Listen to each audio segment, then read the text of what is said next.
Hello and welcome to my talk. I want to thank Julia and Ignacia for organizing this webinar and for inviting me to be part of it. The title of the talk is Hay que hacerle: low-income cancer patients and zombie protocols in Colombia. Hay que hacerle. Roughly translated in English, hay que hacerle would be you have to do it, or you need to do it, or you gotta do what you gotta do. But for me, hay que hacerle implies urgency, implies a need, and there's something imperative about hay que hacerle, that you have to do it. And in addition to that, hay que hacerle usually for me means that there's only one way to do things, that we don't have many options to choose from.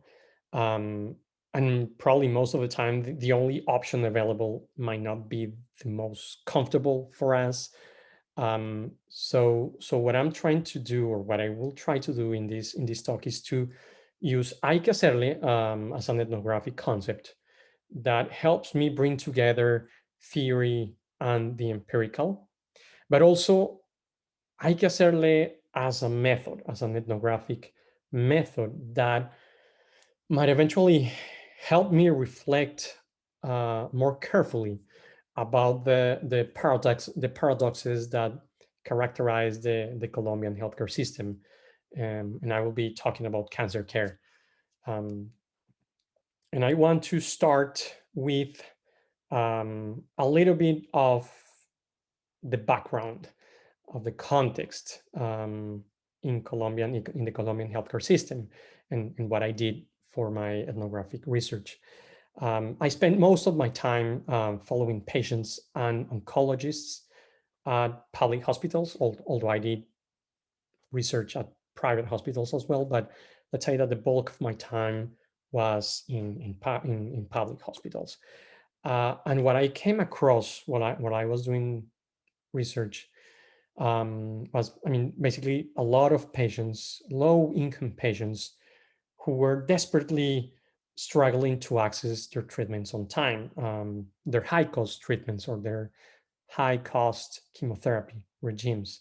A lot of patients not being able to access the treatments, not at least not in the moment when they had been prescribed by their physicians. So they had to spend a lot of time going through this bureaucratic maze and struggling with their health insurance and all the bureaucracy that, let's say, characterizes the healthcare system in the case of low-income patients. So most of the patients that I came across were advanced. They had advanced cancers. Most of them were dying. They could not access their treatments on time. Their chemotherapy somehow became a possible impossibility. It was possible in the sense that it was that they were entitled to access the chemotherapy by law. They should be able to access the chemotherapy, and the insurance company should provide those treatments to patients. But on the other side, there were different mechanisms that made chemotherapy an impossible for them. And again, hay que hacerle, the concept of hay que hacerle, helps me flesh out the logic that,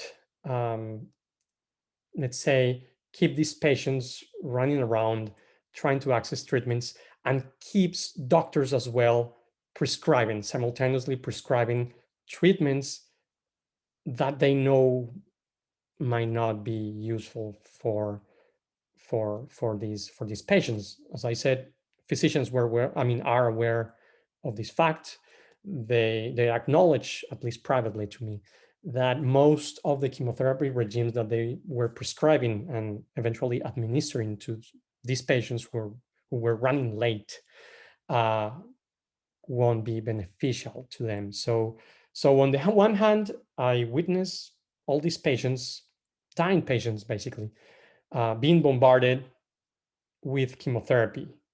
When they had been able to access the chemotherapy, they were suddenly being bombarded with chemotherapy that was not, let's say, or was not going to be therapeutic or beneficial to them according to biomedical protocols.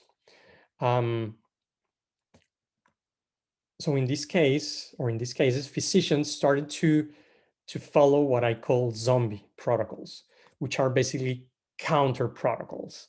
Counter protocols that end up uh, inflicting, let's say, more pain and suffering on these patients. And I call them zombie protocols because it's like physicians are prescribing, let's say, chemotherapy regimes that were initially designed to be administered at earlier stages of cancer, but are suddenly, let's say, brought back to life as a zombie uh, to treat a patient who has advanced cancer. And in addition to that, physicians keep prescribing these medications on a regular basis, um, and being aware that these protocols might not be the best for patients, and in most cases will create more problems and more pain and more suffering at the end of life.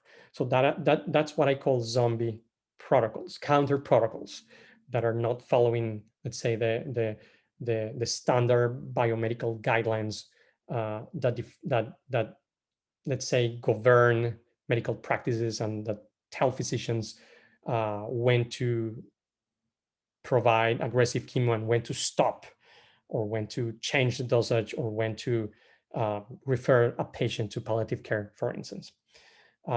So that's what I came across. On the one hand, patients desperately struggling with time, running late, and physicians at the same time desperately prescribing these chemotherapy that follow zombie protocols. Um, and Dr. J continues his explanation here. I mean, after I was a little bit puzzled by this, by what I was witnessing, he said, I mean, yes, indeed, el diablo es puerco, or the devil is treacherous. The majority of our cancer patients die within the first year after being diagnosed. That's how it is in Colombia. So I was wondering about this physician, about the kinds of zombie protocols that I had witnessed, and as an ethnographer, I wanted to understand better this seeming contradiction that I was witnessing, and the dilemmas that these physicians were juggling with. Um, and Dr. J explains to me, I cannot just sit down and cross my arms. Hay que hacerle. Again, you gotta do what you gotta do. I cannot prescribe valeriana drops, administer a lethal dose of pentobarbital, or have existential conversations about death with my patients. What kind of doctor would I turn into? And then he concludes, if I stop prescribing these chemo regimes, I would certainly be signing their death sentence. Um, so this is his explanation as to why he continues prescribing these treatments and using, let's say, or following zombie protocols. Um, and when I think about patients and physicians too, um, the tutela mechanism, the legal mechanism used in Colombia to protect the fundamental rights or the basic rights, such as the right to health and life, becomes part of the problem here. Tutela is usually this writ that allows patients to access medical treatments, medical services, um, when they can demonstrate that, I mean, the insurance company or the hospital doesn't want to provide them with these medical services. So they usually file this writ, and after, I mean, a short uh, amount of time, a judge rules out, and if the patient has provided the proof and the documents to show that there's no reasonable explanation to deny his services or her services, the judge will mandate or will uh, ask either the insurance company or the hospital to provide those services as soon as possible. But what is interesting about the tutela mechanism in Colombia is that it has also become like a it has become an incentive for patients to wait. So it encourages patients to wait until their cancers have grown, until their cancer have or has metastasized, and when that happens, they feel that it's easier to file the tutela because they might have clear proof that they are dying, and either the insurance company or the hospital, they didn't want to provide the treatments, and because they didn't want to provide the treatments, they are now terminal. So most of the patients that I came across um, decided to think about tutela um, in this way. This is Mr. W, a cancer patient, um, who said, I know I can file a tutela right now in order to access his medications, but I might rather wait a bit longer before doing so." Um, and then I asked him, uh, what's the problem? Why don't you go ahead, file your tutela right now, and you will be able to access your medications in no time. And he said, "It will be easier to access all my medications if I can show them, the judges, uh, that my cancer is advanced. Once my tutela gets approved, my EPS, or the health insurance company, will have to pay for everything I need. I don't care if I'm dying. I will make sure um, I get each and every medical service I need." But again, when patients file the tutela, it's often too late. They are not curable, and the chemotherapy that they get, again, might not be the most beneficial for them.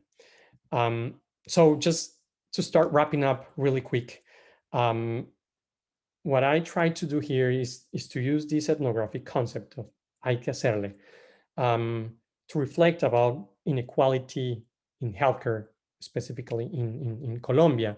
Um, and I believe hay que hacerle, the ethnographic concept, might help me think more carefully about the impossibilities that these patients and physicians um, come across in Colombia. Um, the paradoxes, or how again, some of the mechanisms, such as tutela, um, are creating probably more problems for these patients and might be paving the way for zombie protocols, for physicians uh, who decide to prescribe treatments that are let's say, out of sync with the time of their patients. And I also sort of use this concept, or sought to use this concept as an ethnographic, uh, as a method for I mean, to think about the tensions that I came across. I think I'm running out of time now. This is actually my last slide, so I'm going to stop, and I hope to see you all in the Q&A session. And thank you so much for watching my talk, and hope to talk to you soon. Thank you. Bye bye.